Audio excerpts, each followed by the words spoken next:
नमस्कार किसान मित्रों, मैं गजेंद्र एक बार फिर नई वीडियो लेकर आपके सामने। किसान भाइयों, आज हम एक ऐसी सब्जी के बारे में चर्चा करना चाहते हैं जिसके जो मार्केट रेट हैं वो लगभग 100 से 150 और उससे भी अधिक रहते हैं। और ये जो सब्जी है ये लगभग बरसात के मौसम में ही उपलब्ध हो पाती है। और एक जंगली सब्जी के रूप में, अब से पहले जंगली सब्जी के रूप में जानी जाती थी, लेकिन हमारे कुछ वैज्ञानिकों और कुछ अच्छे किसानों के द्वारा इसकी अब फार्मिंग की जाने लगी है। तो किसान भाइयों, आज हम जिस खेती के बारे में बात कर रहे हैं वो बहुत ही अच्छी सब्जी कंटोला की खेती। तो किसान भाइयों, वीडियो को स्किप ना करें, वीडियो में अंत तक बने रहें।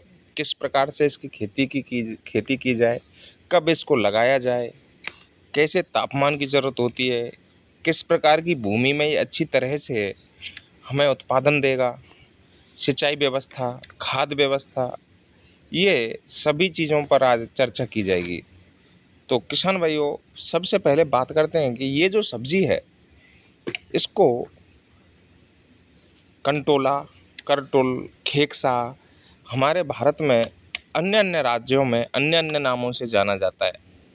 और ये जो सब्जी है ये लगभग पहाड़ी इलाकों, बंजर भूमि, ऐसे क्षेत्रों में बहुत ज़्यादा देखने को मिलती है। लेकिन आजकल किसानों के द्वारा इसकी खेती भी की जाने लगी है। अगर किसान इसकी अगेती बुवाई करना चाहता है तो इसको मई या जून के फर्स्ट वीक में लगाकर अगर एक सिंचाई कर देता है तो ये बहुत ही जल्दी जर्मिनेट होकर और बहुत जल्दी हमें फल देना चालू कर देती है, जिससे इसके जो मार्केट रेट हैं वो 200-250 से भी अधिक मिलना एक जायज़ सी बात हो जाती है। आदिवासी क्षेत्रों में जो आदिवासी लोग होते हैं उनके द्वारा जंगल में जाकर इनकी तुड़ाई करके मंडियों तक पहुंचाया जाता है। तो किसान भाइयों, ये एक वर्षा पर आधारित है, क्योंकि ये एक जंगल वाली सब्जी होती है।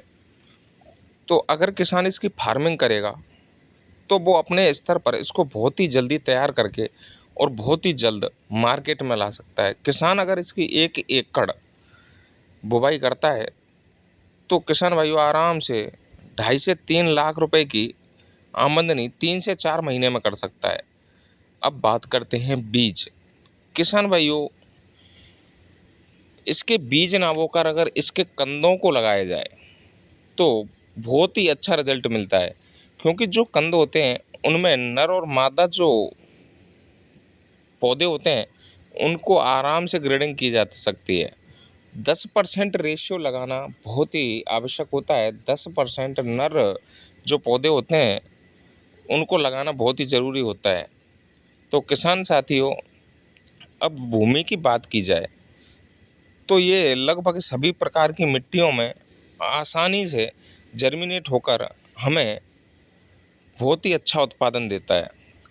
किसान भाइयों, ये ज़रूर ध्यान रखें कि अगर इसकी समय पर सिंचाई व्यवस्था ना की जाए तो हमारे उत्पादन पर थोड़ा सा असर पड़ सकता है। अगर किसान देसी कंटोला की खेती करता है तो जिसमें मार्केट रेट बहुत ही अच्छे मिलते हैं, और किसान चाहे तो इसकी हाइब्रिड खेती भी कर सकता है, क्योंकि बाज़ार में आजकल हाइब्रिड बीज भी उपलब्ध है। अब बात करते हैं पहले देसी जो होता है उसको कहाँ से उपलब्ध किया जाए। सो किसान भाइयों, इसको लाने के लिए किसान भाई अगर जंगल में जाकर इसके कंदों को निकाल कर लगभग 40 से 45 सेंटीमीटर की दूरी पर अगर इसके कंदों को लगा देता है तो बहुत ही अच्छा जर्मिनेट होकर इसको पांडाल विधि से लगाया जाए। तो पांडाल विधि से लगाने का मतलब ये होता है, अगर कोई किसान जिसके खेतों के चारों तरफ फेंसिंग लगी हुई हो, जालियां लगी हुई हों, तो किसान खेत के चारों तरफ लगाकर इसको एक्स्ट्रा कमाई का एक जरिया बना सकता है। दूसरी अगर बात की जाए तो किसान पांडाल विधि से भी कर सकता है। बांसों का सहारा लेकर और रस्सियों के द्वारा इसकी बेलों को रोककर आसानी से किसान उत्पादन ले सकता है। किसान भाइयों, इसको किसी भी ज़्यादातर खाद की आवश्यकता नहीं होती। अगर किसान खाद के रूप में देना चाहे तो बेसल डोज के समय किसान डीएपी, यूरिया और पोटास और गोबर की सड़ी गली खाद अगर इसको समय समय पर उपलब्ध करवाता रहेगा तो बहुत ही अच्छा उत्पादन देता है।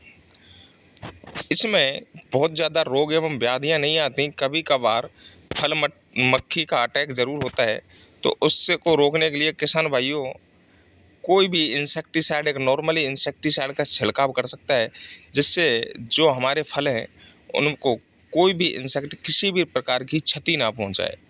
हाँ, किसान भाइयों को मैं ये ज़रूर याद दिलाना चाहता हूँ, जो किसान भाई आम, अमरूद, बेर इस प्रकार के बगीचों को अगर मेंटेन कर रहे होते हैं, तो किसान आसानी से इसको लगाकर और इसकी जो बेल होती है उसको उन पौधों पर चढ़ाकर एक एक्स्ट्रा कमाई कर सकता है। किसान भाइयों, हमें एक दोहरी कमाई का एक अच्छा ज़रिया मिल जाता है, क्योंकि ये एक ऐसी फसल है जिसको सहारे की आवश्यकता होती है। तो किसान भाइयों, ये जो बगीचे करते हैं वो किसान भाई आसानी से इसको अपने बगीचों में लगा सकते हैं।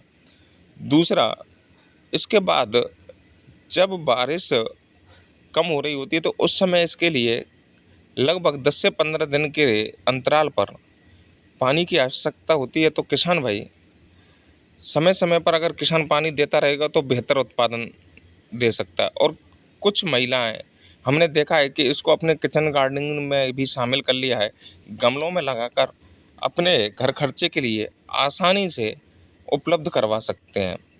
अब करते हैं हाइब्रिड खेती के बारे में।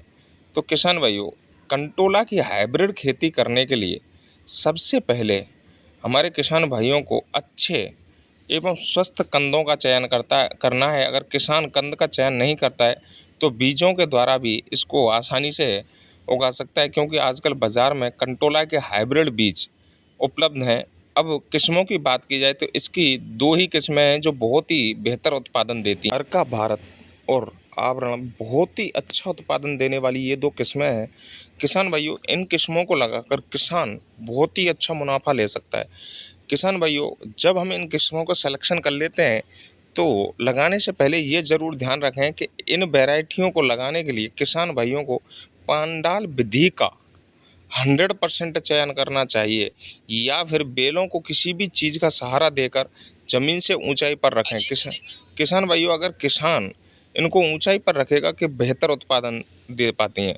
हाँ, किस्मों में अगर आपने लगा लिया है किसान, चाहे देसी किस्म हो चाहे हाइब्रिड हो, तो ये ज़रूर ध्यान रखें जिन बेलों पर फूलों की संख्या अधिक होगी वो बेल नर होंगी, और जिन पर फूलों की संख्या कम होगी वो मादा होंगी।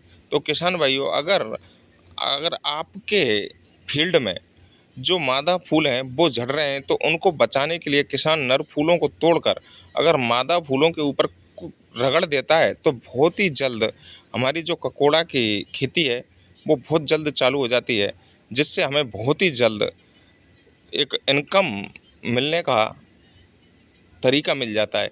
किसान भाइयों, इसके बाद की जाए कि इनका उपयोग कहाँ कहाँ किया जाता है। किसान भाइयों, इसका मुख्य उपयोग सब्जियों के रूप में, कुछ चिकित्सा के उपयोग में किया जाता है।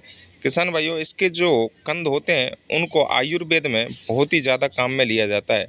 और सब्जी की बात की जाए तो किसान भाई, ये जो जब मार्केट में आ रहे होते हैं तो उस समय इनका जो भाव रहता है वो लगभग 150, 100 या 200 रुपये केजी के लगभग होता है। अगर किसान इनको सुखाकर मार्केट में बेचना चाहे तो इसके मार्केट भाव 500 से 700 रुपये केजी तक हो जाते हैं। तो किसान भाई, जब हमारी फसल ख़त्म हो जाती है उसके बाद अगर किसी भाई को ककोड़े खाने के अगर इच्छुक होते हैं तो वो सूखे हुए ककोड़ों को पानी में भिगोकर रखने के पश्चात बेमौसम भी ककोड़े की सब्ज़ी खा सकते हैं। किसान भाइयों, ये जो ककोड़े की खेती है ये बहुत ही जल्द मोटा मुनाफा देने वाली खेती है। तो किसान भाई इसका ज़रूर चयन करें। और किसान भाइयों को ये जो ककोड़े की खेती है ये ज़्यादा नहीं तो लगभग 1 एकड़ में अवश्य ही करनी चाहिए। इसकी जो खेती है महाराष्ट्र साइड में बहुत ही ज़्यादा की जाती है। तो किसान भाइयों, ये जो हाइब्रिड जो ककोड़ा होता है ये वजन में ज़्यादा सुंदर और चमकीला, इस पे कांटों की संख्या कम होती है, जिससे हमारे जो किसान भाई हैं वो इसकी खेती आसानी से कर सकते हैं। और बाज़ार में इसकी डिमांड बहुत ज़्यादा होती है, तो इसको बिक्री करने में किसान को बहुत ही ज़्यादा मशक्क़त नहीं करनी पड़ती। वहाँ के जो किसान हैं, महाराष्ट्र के रहने वाले किसानों के द्वारा इसकी खेती बहुत अधिक मात्रा में की जाती है और बहुत बड़े क्षेत्र में की जाती है, जिससे वहाँ के किसानों की जो आर्थिक स्थिति है वो बहुत ही ज़्यादा मजबूत होती है। तो किसान भाइयों, इसी तरह की इन्फॉर्मेटिव वीडियो देखने के लिए हमारे यूट्यूब चैनल कान्हा फार्मिंग को सब्सक्राइब करें और बेल आइकन दबाना ना भूलें। धन्यवाद।